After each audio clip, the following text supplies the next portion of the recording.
On va parler d'un sujet qui est pas très très cool, je trouve, qui est assez inquiétant et qu'on entend souvent. Mais moi personnellement, je trouve que cette année, ça a été plus en fait plus frappant que les autres années. Et quand je suis tombé sur cet article, je me suis rendu compte que c'était pas que pour moi, hein. C'était vraiment de manière globale.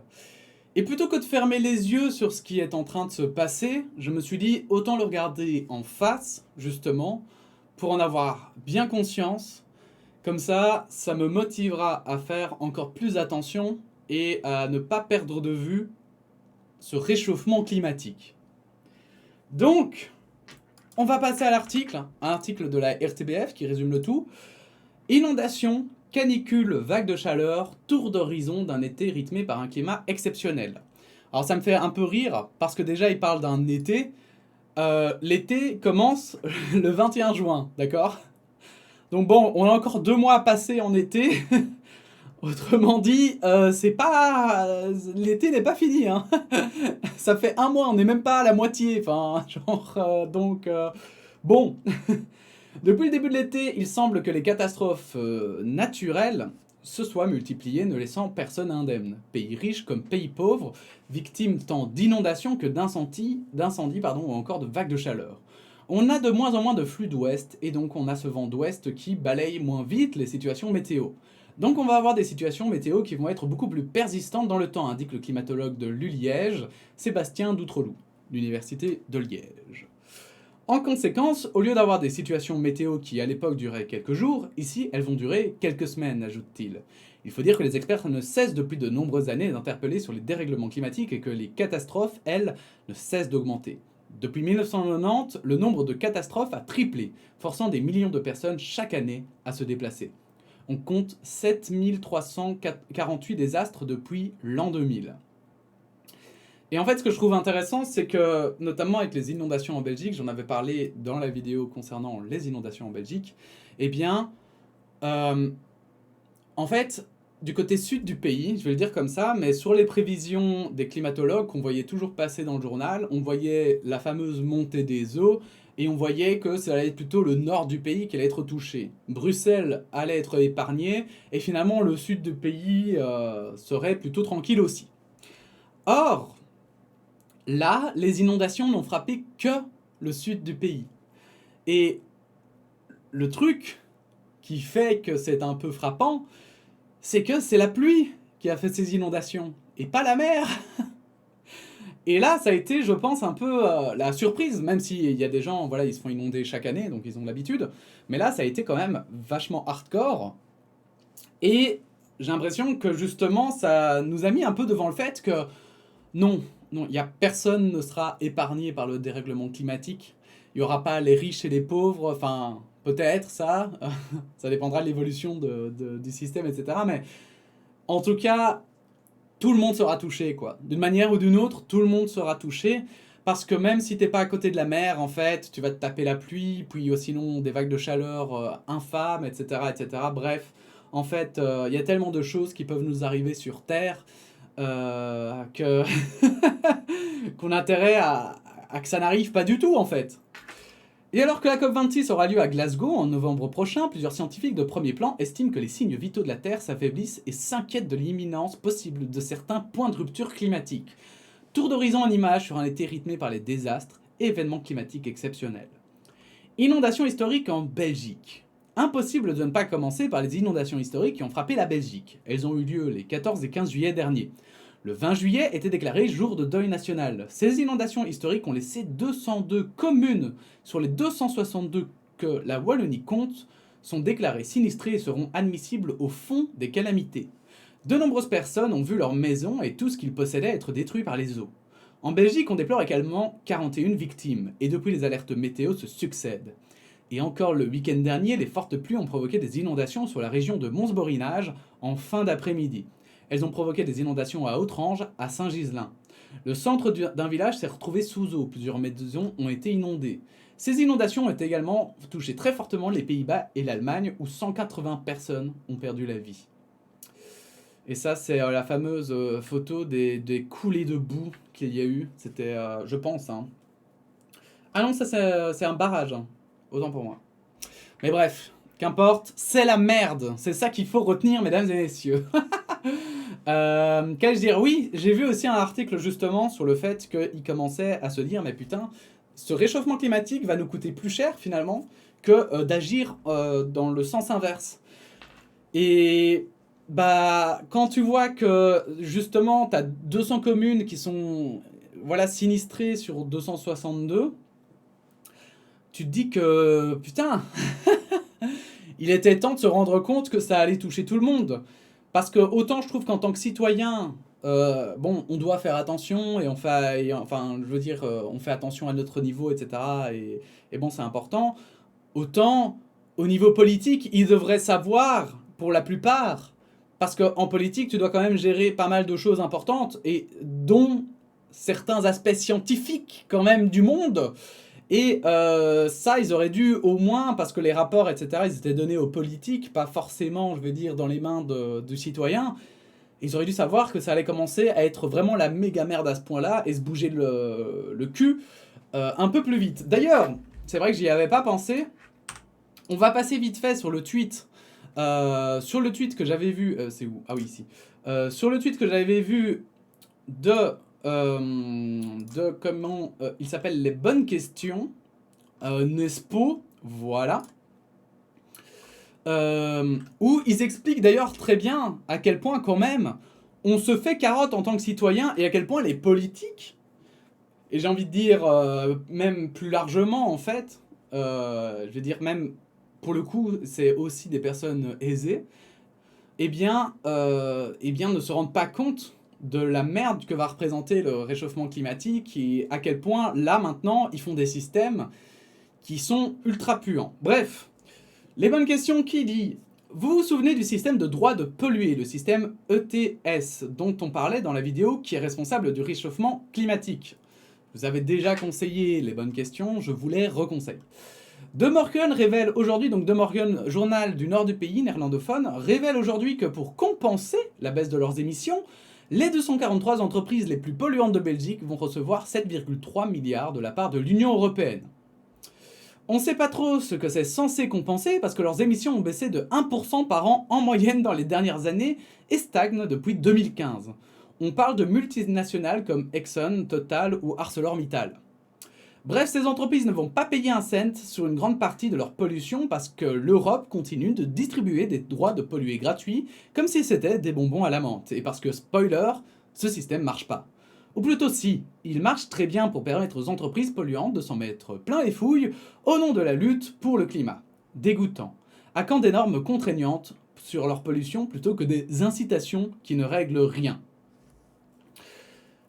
Le système ETS a permis aux industries européennes de réaliser jusqu'à 50 milliards d'euros de bénéfices entre 2008 et 2019, selon Carbon Market Watch. Oh putain. Oh putain. Et ils reprennent, je crois que ça se voit ici, c'est un article de la RTBF d'ailleurs. Bref. C'est assez trash de savoir que les entreprises les plus polluantes peuvent continuer à polluer, pendant que nous, je vais dire citoyens, nous galérons à trier nos déchets, etc. pour essayer de rendre la planète un petit peu plus propre. Bref, c'est un peu... voilà. Alors certains vont dire, oui, mais c'est pour garder le niveau de vie. Et d'ailleurs, je vais me permettre une petite parenthèse sur ce point-là. Parce que je pense pas, sincèrement, je crois vraiment que... Il y a peut-être... Aujourd'hui, on a fait des bons technologies quand même immenses. On a découvert des choses incroyables, parce que je ne sais pas si vous vous rendez compte, mais pourquoi est-ce qu'aujourd'hui on a des smartphones et avant on n'en avait pas? C'est très simple, c'est parce que avant, les batteries, elles n'étaient pas comme ça. Pour faire des batteries, il fallait en faire des 10 fois plus grandes pour la même capacité de charge. Et elles s'usaient beaucoup plus vite. Donc on perfectionne quand même en fait la science, on réussit à trouver des choses plus performantes, mais je pense que justement il faut maintenant commencer à trouver d'autres contraintes, comme par exemple, voilà, je sais pas, l'homme a voulu voler, bah plutôt que de se dire qu'il allait essayer de trouver des pouvoirs magiques pour voler, parce que ça ne se passerait jamais, et que la contrainte c'est la gravité, eh bien il a essayé de trouver des alternatives. Et je pense qu'aujourd'hui, vraiment, en fait, on fait face peut-être à un manque aussi d'envie de passer à des systèmes alternatifs. Je pense notamment à l'automobile, où on continue à construire des voitures à essence, alors qu'on aurait très bien pu dire à un moment donné, bon ben stop, maintenant les voitures à essence, on arrête, c'est déconné, et on passe à autre chose. Non, on ne s'est pas dit ça. Alors on va encore... vous avez vu, je vous connais, hein, je vous connais par cœur. Hein. Il y a encore les débats sur les batteries, sur le fait que les batteries polluent aussi, qu'en plus il faut des matériaux rares, etc. Et je suis 100% d'accord. Mais pour moi, le problème, il est justement là, c'est qu'on se pose des questions, parfois seulement, je vais mettre des gros guillemets, mais maintenant, alors que ces questions-là, on aurait dû y penser il y a 30 ans et se dire, bon, bah ok, dans 10 ans, on arrête les voitures à essence et il faut avoir une solution. On doit avoir une solution. Mais la solution peut être même multiple, hein, je veux dire, c'est pas forcément dans la technologie. Je pense notamment ici à Bruxelles, on a des voitures qu'on peut louer, comme ça en quelque sorte, donc à l'heure ou à la journée. Et en fait, c'est intéressant justement ce système de voiture, parce que, eh bien, du coup, ça fait que moi, par exemple, ça me coûterait beaucoup trop cher de prendre une voiture pour moi tout seul, donc je pouvais justement aller dans ces voitures, prendre ces voitures et avoir une voiture de remplacement. Bref, c'était pas dégueulasse en fait. Quand tu dois bosser aussi, bah c'est pas plus mal en fait. Tu peux prendre une voiture une journée, etc. Et ce qui est bien, c'est qu'en plus il y a une application, donc tu peux, enfin, les choses sont assez simples. Gros problème, le système est merdique. Le système est merdique, c'est une société privée qui s'en occupe et honnêtement, c'est, je trouve, assez mal fait. Alors bien sûr, c'est mon opinion personnelle, mais je trouve qu'en fait, plutôt que de le faire comme ça, par petits groupes, parce que là maintenant, le problème c'est qu'il n'y a pas... Enfin voilà, il y a des voitures, mais parfois il faut aller un peu plus loin, ou en fait les parkings ne sont pas gratuits d'ailleurs, les parkings sont payants, alors que tu prends une voiture partagée et que en soi tu économises justement, t'es écologique, mais non. Et donc du coup, derrière tout ça, en fait, je trouve que justement, en fait, ce serait l'État qui devrait se dire, bon ben ok, et bien maintenant on va vraiment diminuer drastiquement les voitures, et maintenant on va faire des parkings exclusifs à ce genre de voitures, et on va faire un vrai système où il y a des gars, on fait une vraie, enfin voilà, une vraie société, qu'elle soit publique ou privée, et on s'assure qu'elle soit parfaite, ou même semi-publique, semi-privée, vous voyez, comme on sait si bien le faire, et qui soit vraiment genre impeccable quoi, et qui ait pas de, voilà justement, où je sais pas, il y a peut-être même un steward par parking qui t'accompagne pour te montrer la voiture que tu dois prendre, j'en sais rien, mais voilà, et éventuellement on invente voilà, de nouveaux boulots, etc. Mais non, non, on reste sur ces systèmes à la con où on compte un petit peu comme ça sur l'intelligence de certains, mais il suffit pas de l'intelligence, il faut aussi des moyens. Parce que je pense qu'il y a aussi plein de gens qui ont des super bonnes idées, mais qui n'ont malheureusement pas les moyens de les réaliser. Et que du coup, bah, on se retrouve avec toujours les mêmes personnes qui ont les mêmes idées et qui du coup ont du mal à vraiment voir le problème, quoi. Bref, continuons sur les drames qui sont en train de se passer cet été. La Chine centrale sous les eaux. En Chine aussi, les inondations ont frappé. C'était le 20 juillet dernier à Zhengzhou, capitale de la province très peuplée du Henan. À Zhengzhou, bon je le dis probablement mal, mais bon, on compte déjà 12 millions d'habitants. La ville a été construite aux abords du fleuve Jaune. Actuellement, le bilan s'élève à 302 personnes décédées, dont 222 à Zhengzhou et 50 disparus. Les précipitations avaient englouti une rame de métro et un tunnel routier emportant des dizaines d'automobiles. 14 personnes y ont perdu la vie. À Zhengzhou, il est tombé en 3 jours 617,1 mm de pluie, soit presque la moyenne annuelle de 640,8 mm de pluie, comme l'explique l'agence de presse Reuters. Incendie historique dans le sud de l'Europe. Alors là, on a des photos, je sais pas si on peut... Oh oui, magnifique. Oh, on peut même faire play. Oh, c'est beau ça. Parce que parfois c'est bugué. Ah là là. Franchement, ça... c'est un triste de voir ça. J'espère vraiment... En fait, tout ce que j'espère, c'est qu'à un moment donné, vous savez, enfin genre, en brûlant, ça fait poser des sédiments, etc. Et ça peut permettre à la Terre d'être à nouveau fertile, il me semble. Donc c'est tout ce que j'espère, c'est qu'il y ait des retombées quand même positives à tout ça. Et pas juste négatives, parce que bon, ce serait vraiment triste quoi. Burada yangın, bu felaket, afet olurken benim gibi Habitants de çoğu Marmaris. halk, Marmaris halkı kesinlikle kafasını yastığa koyup rahat rahat uyuyamaz. Biz memleketimize sahip çıkacağız ki, geleceğimizin yanmasını önleyeceğiz ki burada tekrar bir şeyler olsun ama çok kötü durumda şu an. Et ça, typiquement, quand on y pense, ça peut totalement arriver aussi en France, ou en Belgique, ou en Suisse, des choses comme ça. Et je crois que ça nous touchera forcément plus quand ça nous arrivera, que là, pour le moment, par exemple, les incendies, c'est encore un peu loin. Mais justement, ces inondations aussi, pareil, il y avait eu en France l'année passée, mais en Belgique, c'est vrai que là, j'ai vu des images que j'avais jamais vues de... Enfin, j'ai l'impression que j'avais quasiment jamais vu de ma vie, quoi. Donc c'est vrai que c'est un peu frappant, quoi. Depuis le 28 juillet, des images de la Turquie ravagée par les flammes nous parviennent. Habitants et touristes obligés d'être évacués in extremis tant l'arrivée des flammes est rapide. On parle de 129 incendies qui ont ravagé près de 35 provinces. À ce jour, 122 sont désormais sous contrôle, mais les pompiers n'en ont pas fini de lutter. L'Union européenne a d'ailleurs envoyé 3 avions bombardiers d'eau pour aider. Il s'agit des pires incendies en près d'une décennie. Le bilan s'élève actuellement à 8 personnes décédées. Alors je sais qu'il y en a qui trouvent que ce sont des chiffres assez finalement bas. Hein. Je veux dire, même quand on pense à la Belgique, ça fait 30 morts en soi. Je vais mettre des très gros guillemets, hein, mais c'est relativement peu par rapport à l'ampleur des dégâts. Mais il faut bien avoir conscience que là, on sort un peu, voilà, là on a le temps de mettre tous nos moyens, on a le temps que nos pompiers se reposent parfois entre différents drames, etc. Mais si à un moment donné, ça se passe pendant X temps d'affilée, ça va se retrouver comme avec nos médecins en fait. Où on va se retrouver avec des pompiers ou des secours complètement dépassés, complètement crevés, et c'est là le danger. C'est toujours là le danger. Et c'est là qu'on va pouvoir commencer à compter nos victimes réellement et qu'on risque vraiment d'avoir de gros problèmes.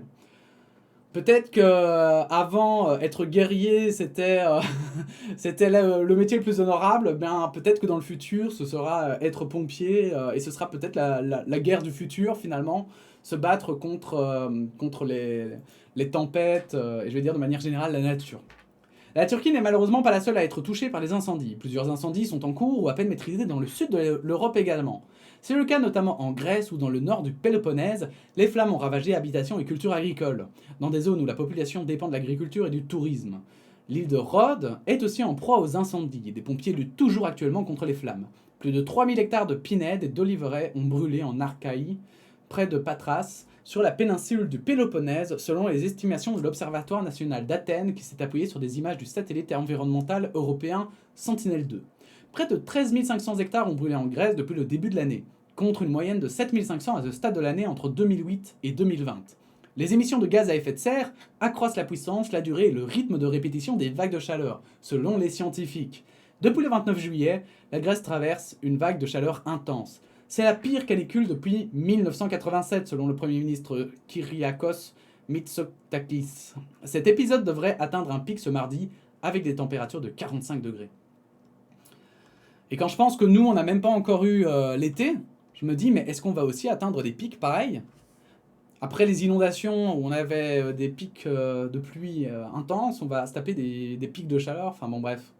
Mais c'était aussi le cas en Italie et Espagne. Ces pays du pourtour méditerranéen, très dépendants des recettes touristiques dont ils ont été privés à cause de la pandémie, sont confrontés à des températures caniculaires et à des feux de forêt plus nombreux que d'habitude. Après des incendies dévastateurs en Sardaigne le week-end dernier, l'Italie continue également de lutter contre les flammes, essentiellement dans le sud du pays. En Espagne, touchée à la mi-juillet par un incendie dans un parc naturel sur la côte catalane, près de la frontière franco-espagnole, les pompiers luttaient ce week-end contre un feu près du réservoir de San Juan, à environ 70 km à l'est de Madrid. Ces incendies sont liés à de fortes vagues de chaleur dans le pourtour méditerranéen.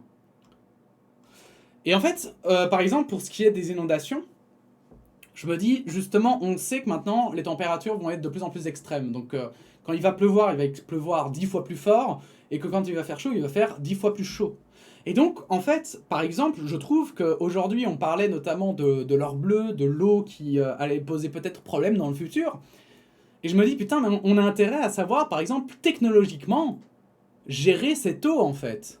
Et potentiellement, faire en sorte que ces eaux qu'on a dans les inondations, qui font sortir les fleuves de leur lit, de pouvoir en fait les garder en fait et qu'ils se rejettent pas juste dans la mer comme ça. Peut-être qu'on a tout intérêt à trouver des moyens finalement de pouvoir garder cette eau pour quand il y aura plus tard des gros pics de chaleur ou des trucs dans le genre quoi. Parce que pour le moment, ça ruisselle vers la mer, ça se nique un peu, ça nique tout sur son passage et puis c'est parti quoi. Et si plus tard justement on a comme ça des pics à 50 degrés, bah il y aura intérêt à savoir avoir de quoi s'hydrater quoi. Bref, des incendies dans le nord du globe aussi. Il n'y a pas que l'Europe et le pourtour méditerranéen qui sont en proie aux incendies. Dernièrement, la Finlande a dû faire face à son plus grand feu de forêt en 50 ans avec 300 hectares partis en fumée en 5 jours. Si la cause exacte du feu est inconnue, les forêts sont sèches après des mois de juin et de juillet inhabituellement chauds en Finlande, où la température a dépassé les 30 degrés dans plusieurs régions. En Sibérie, au début du mois de juillet, des feux de forêt ont ravagé une partie de la République russe de Yakoutie, mobilisant les secouristes plusieurs jours durant. Multiples vagues de chaleur. Parmi les événements météorologiques exceptionnels, on compte les vagues de chaleur. Elles se succèdent d'année en année. Elles auraient augmenté de 232% en 20 ans, et cet été ne fait pas exception. Il y a celles mentionnées actuellement en Méditerranée, mais déjà au mois de juin, l'Ouest américain ou encore en Russie, en plein euro de foot, faisait face à des températures records. À Moscou, au mois de juin, le thermomètre affichait un record de 34,5 degrés par endroit, un record depuis 1901. Il a mis 4 fois record dans sa phrase, tout va bien. Aux États-Unis, sur la côte ouest, le mois de juin, début de l'été, a aussi été particulièrement. Enfin. Ce serait cool que parfois ils relisent un petit peu leurs articles, hein, quand il y a l'RTB. Jusqu'à 54,5 degrés dans le désert de la Death Valley. Des températures historiques et des records battus de semaine en semaine. Le Canada a également connu des températures exceptionnelles où dans la province de la Colombie-Britannique, le thermomètre a frôlé les 50 degrés, 47,9 à la fin du mois de juin. Aux États-Unis comme au Canada, on a parlé d'un dôme de chaleur. Le fameux dôme de chaleur qui d'ailleurs a fait beaucoup de victimes. Hein. Terrible ce dôme de chaleur, ça avait l'air d'être horrible d'être là-bas. Canicule au Groenland. Ah bah tiens, vague de chaleur au Groenland. Des images de Reuters. Ah oui d'accord. Donc maintenant tu peux bronzer au Groenland, toi. Il fait 50 degrés. quel enfer. Enfin bon bref. La canicule, je suis désolé, je peux pas montrer les vidéos en entier parce que je me suis déjà fait strike pour des vidéos, donc je préfère pas prendre le risque. La canicule ne frappe pas que le pourtour de la Méditerranée. Le Groenland en est aussi victime cet été avec des températures allant jusqu'à 10 degrés de plus que les normales saisonnières, ce qui a fatalement des conséquences sur la fonte des glaces. Depuis le 25 juillet, la calotte glaciaire, qui recouvre le vaste territoire arctique, a fondu d'environ 8 milliards de tonnes chaque jour, soit le double du rythme moyen de la période estivale, selon les données du Polar Portal, un outil de modélisation géré par des instituts de recherche danois. Des températures inhabituelles de plus de 20 degrés, avec des records locaux, ont été enregistrées dans le nord du Groenland ces derniers jours, selon l'Institut météorologique danois DMI. Des températures si élevées, c'est très exceptionnel, souligne Frank Paty, glaciologue à l'ULB. D'autant qu'on parle ici du nord du Groenland. Ce n'est pas comme le sud qui connaît un climat plus tempéré comparable à l'Islande, mais le nord c'est vraiment l'Arctique. En vue de la COP26 de Glasgow, en novembre prochain, les États du monde doivent remettre à l'ONU leurs nouveaux engagements. Ils avaient jusqu'au 30 juillet pour le faire, mais à cette date, seuls 110 pays avaient répondu. Les vagues de chaleur extrêmes, les sécheresses et les inondations qui ont eu lieu récemment dans le monde entier sont un signal d'alarme qui montre qu'il faut faire beaucoup plus et beaucoup plus vite pour modifier notre trajectoire actuelle, avait déclaré le responsable climat de l'ONU, Patricia Espinosa. Bref, c'est le chaos, mesdames et messieurs. C'est le chaos. Je pense qu'il y a des choses à faire, mais peut-être plus au niveau politique que vraiment au niveau individuel. Mais évidemment, n'hésitez pas à en débattre dans les commentaires, à donner votre opinion à vous du réchauffement climatique. N'hésitez pas à liker cette vidéo, à la partager et à vous abonner. Et puis sinon, on se dit à bientôt pour de nouvelles actualités. Voilà, bon courage et puis la bise.